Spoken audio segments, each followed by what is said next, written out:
kaso natin? Itong balikat ko yung nabangga ng taxi tsaka yung sa school. Nabangga ka ng taxi?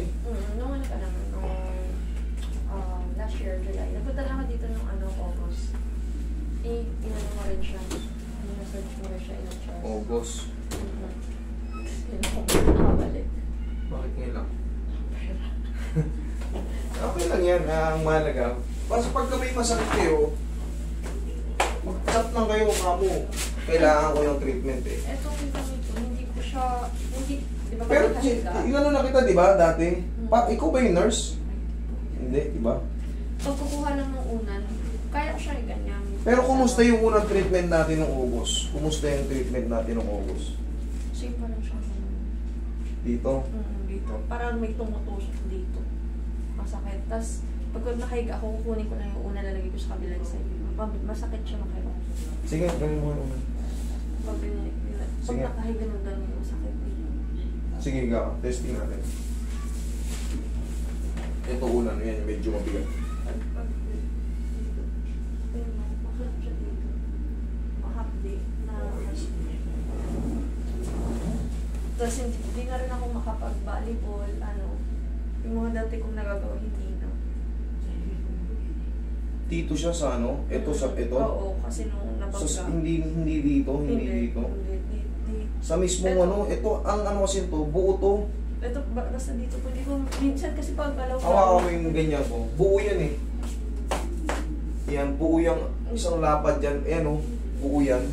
Opo, ganyan. Buo yan eh. Ganyan Hindi masakit dito sa Dapat, kasi yung mga ordinaryong lamig, dito sana sa blade, yung pinaka-edge. Yan. Pero sa'yo, bunga nung pagtama ng taxi, hindi ba hindi ba? Dito ako napanggalan kasi pag naglalakad ko, ang bumagsak sa akin dito, itong side, itong Yeah, pero tumama yan. sa taxi. Hindi, sa side. Sa side. Tapos ngayon, mayroon ka bang files nun before? Wala kang files Hindi ko na nun? nakuha dun sa ospital, hindi na makabalik kasi ang sa trabaho. Tapos itong pa lang, scoliosis tsaka balakang, yun ang lamang masakit.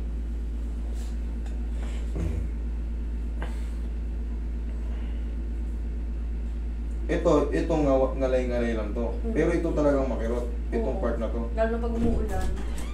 Pag umulan, Oo, pag malamig. gusto ko hihirot.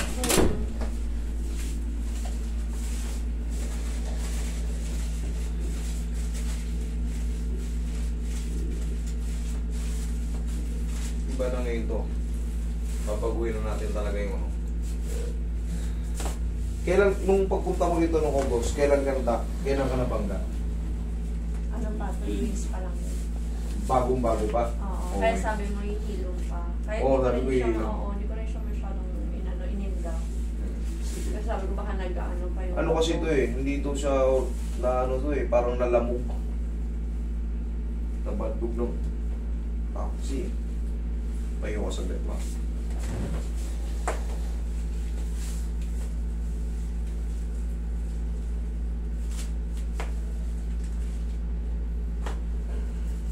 Ikaw ang batagilid.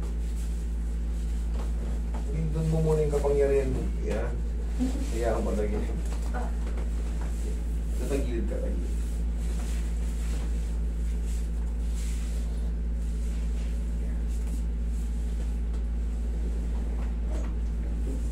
Kabilang side. Pero yung scolio mo, hindi naman consistent na o consistent siya.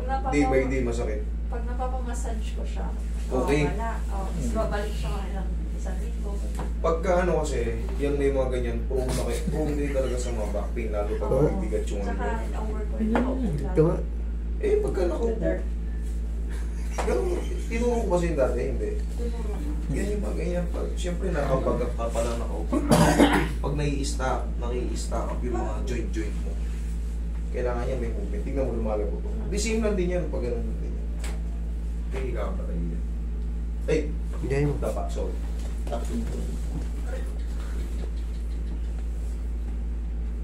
Kasi may kamay mo dyan. Yan.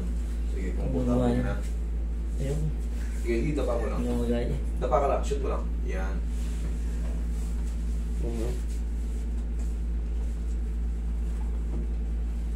Straighten ko lang.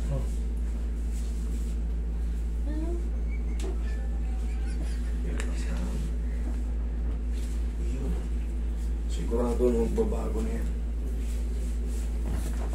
Nung nakaraan ata, nung bago-bago pa, parang hindi ko pinirsa yung mga ano no? Gawa ng natatakot din tayo sa ano baka may fracture ka. Makakalimutin kasi ako sa tagal na, daming pupunta rito hindi nakakita na mukha ni. Kasi day by day dito, punuan, maraming pupunta. Nakamask ka rin ata Opo. Kaya pala hindi kita mamukhaan.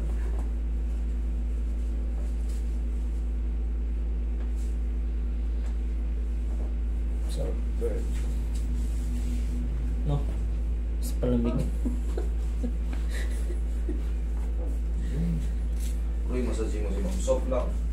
Kuya, wag po. Ayaw ko din. Baby oil lang. Opo. Kaya, Siya yun. Kaya tingin. wag nagpapalagay ng ano kasi nga mahina yung ano niya. Yung ang medyo iniinda mo. Opo. Kaya pa, sabi ko, diyan ka lang. Baka biglang haplosan ng mayawagang lilimit.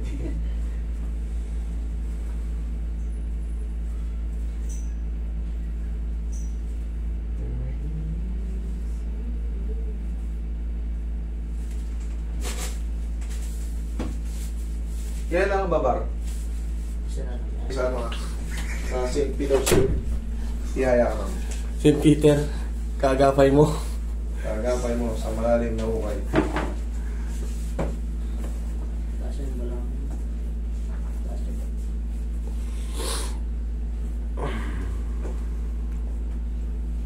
Madalas ka ba nakaupo? Saan ka ba nakatrabaho? Okay, relax lang. Inhale. Exhale. Ayun. Sarap. Diyan ka lang. Huwag ka muna tatay. Ano po, night shift po ako ngayon computer, sa computer po. Call center. Parang ganun po. Sige, yaman lang muna sumingaw dyan. Okay, okay ba? Dali. Kasama rin po ba sa scoliosis yung sa tuhod? Hindi. Pagkahanap ng tuhod. Hindi, baka may mga ibang bagay na Hindi, pinacheck up ko na, nag-laboratory na rin po. Hindi naman siya. Hindi kita sa laboratory yan. Baka wala ka bang mga minsan nakaupo ka ng paganyan. Minsan nakaupo ka ng nagsiselfo ka nakaganyan. Sa position na yun. Hindi makikita sa ano yan. Kasi bata mo pa para magkaroon ng ilan taon ka na ba? 29. Arthritis. Parang hindi ka naman ano bang sport mo dati? Volleyball? Hindi naman po. Baka na-injury ka before? May injury ka ba before? Wala yung mga... Opo. May masakit siya pero hindi ko alam kung saan. Basta dito lang siya lagi. Diyan? Parang na sila ng tuhod. Parang na sila ng salitan. Hindi naman siya yung mismong siya lang lagi. Kung rayuma naman to, Yun nga sabi mo. Kaya hindi na ako nagkakakain ako ng buto yan kasi yun lang, kung wala kang disgrasya, dalawa lang kasi ang ano yan. Either rayuma or arthritis. Pag yung bigla-bigla sumasakit, wala ka namang ginagawa. Nakahiga ka, parang humihinga yung mga buto-buto mo, may kumikirot. May hapdi na may mga ano sa Wala, loob. sige yata, wala. Pero lalagyan ko to ng pao. Dahil ako ng ano. Hindi talaga kaya. Masarap nga yun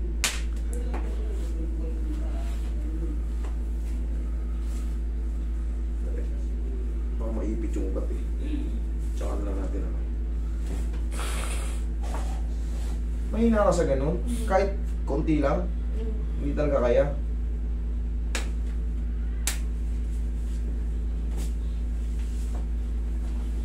Relax lang.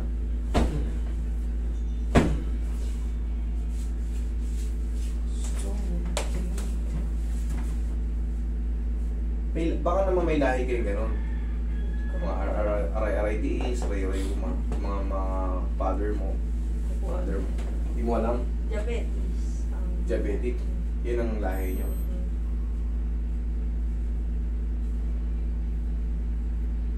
X-ray ko na nga rin yun. Wala makikita mo. Wala.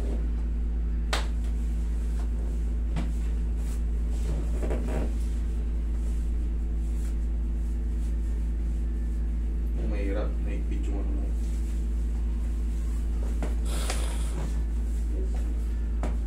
Roy, pingin na.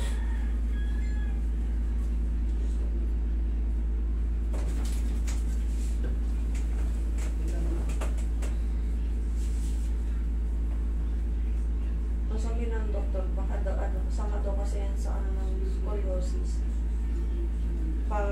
Dito sa likod. Likod pa baba. Oo, dito sa likod, pag manggaling dito.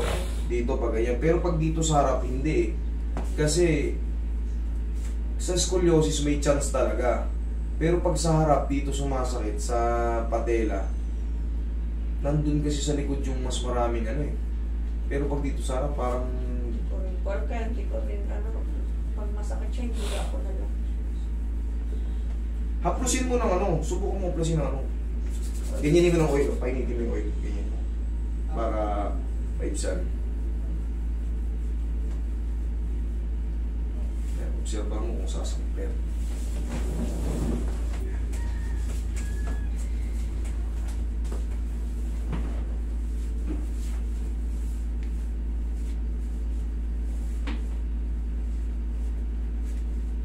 Pero kung dito nang gagaling yan, pag ganun, nanggaling dito sa balakang mo, tapos dumaan sa puwet mo, para nangangalay-ngalay yung dito mo, tapos pag ganyan, yan, maniwala ako doon. Pero pag dito talaga sa harap, iniisip ko, parang hindi eh. Hindi sa scolio eh. Hindi sa mga sciatic nerve eh. Sciatic nerve kasi, oo, yung sciatic nerve, magmula balakang hanggang paa.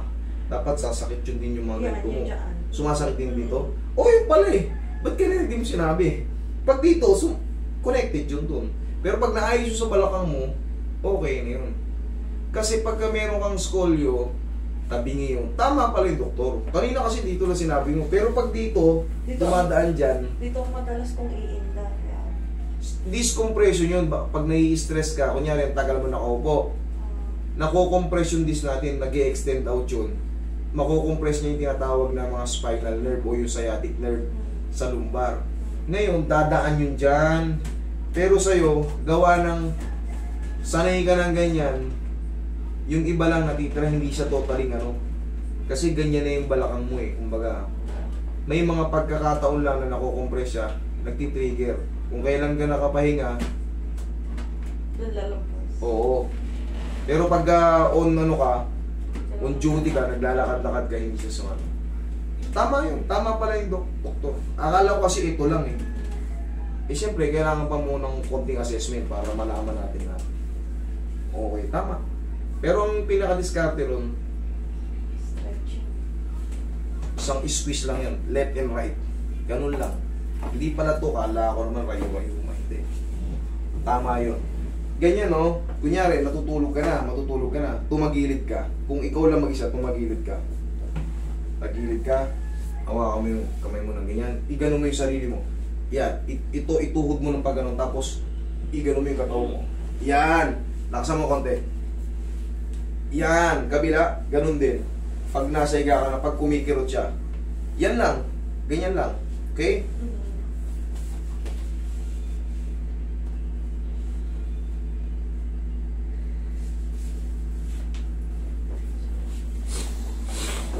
Kasi pag sa harap talagang malabo eh. Kasi pinag-aaralan ko na yan. Para hindi tayo makakaya sa mga, may mga pupunta kasi rito, nurse, doktor, mga abogado, kung ano, sino-sinong mabibigat na ano, para magta. Ay, ako pala tumutik na. Paanungan man. Kaya ko silang paliwanagan.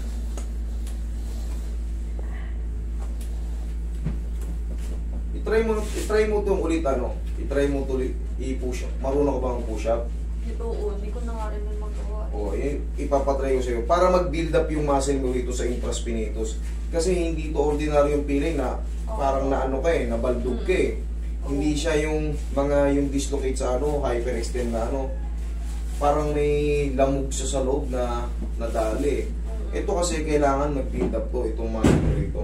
Hindi kasi sa dito, hindi kasi sa lining eh. Oo. Ito yung pangkaraniwan sa lining dito sa tinatawag natin shoulder blade. Sa'yo mismo, sa gitnang buto ng ano eh. Okay. Plato ito.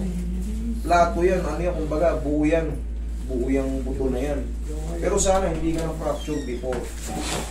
Hindi naman daw, sabi ng dito nung nagpaano ako. Okay. Na aksidente. Pero may tumunog na dito kanina eh. Huwag mo lalalayan. Yun. Push up ka ganito. Dito, makaliga. Ganito ang push up mo. Kunyari, sa kama nyo, slug ka lang. Tapos, madulas ka, ano pa. Ganito lang push up mo.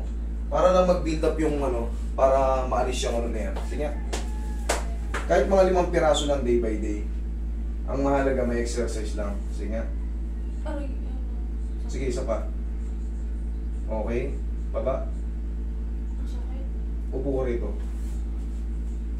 Upo ka rito. Hindi ko rin siya mapasya ng pagbubuhat. Kaya di na ako nag-exercise ng ganun kasi baka lalong maano. Matataas siya pero masakit. Dito siya sumasakit. Ito. Yan. Sa loob. Kaya dito. Ayan. Ito. Sa sentro ng mga buto, no?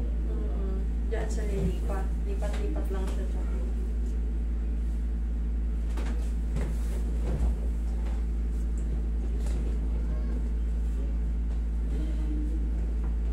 Multo. Parang multo to.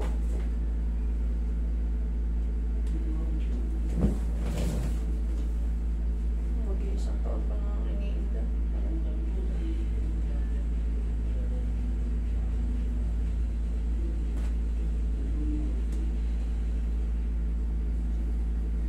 Sige nga ma'am, ulit. Push up mo. Medyo dikit mo sa ano mo. Parang ganyan. Sige.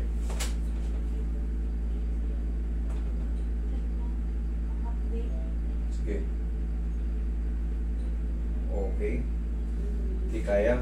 O mga ilang beses lang? Sige, upo ka. Upo ka.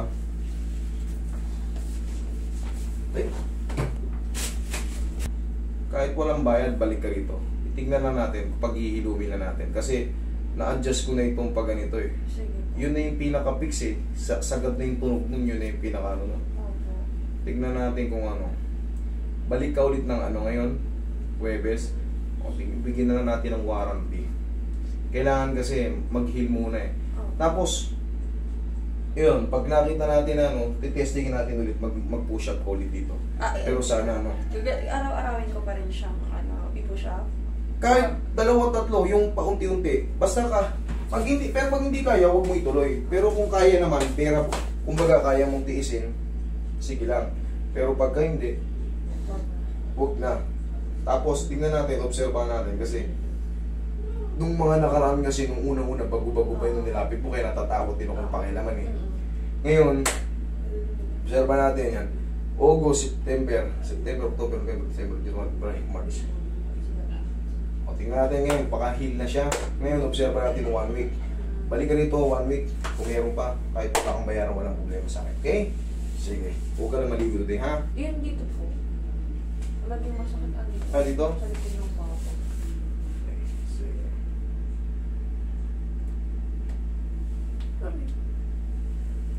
Yan, lutong.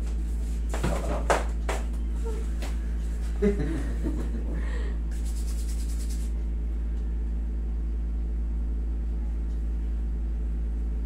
Malapit ka na naman ata eh. Ubaw po. Ubaw. O yun, ano lang. May isa kain po ba na ano? Pero kung makapunta po ako, sir, pwede po ako mga ganitong oras na kasi night shift ako eh. Walang problema, basta huwag ka lumagpas ng alas 5. Okay? Oo. Basta huwag ka lumagpas ng alas 5. Bagay, pag night shift ka, tulog ka na ng ano yan, pag uwi mo. Opo. Hapon na.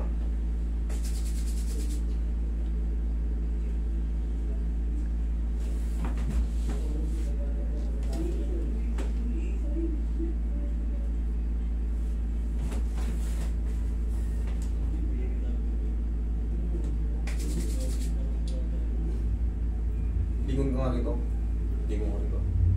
Lingon sa kabila. Okay naman? ka lang maligo, ma'am. Opo. Hanggang 6 na buwan. Ano naman? Hindi, 1 day lang.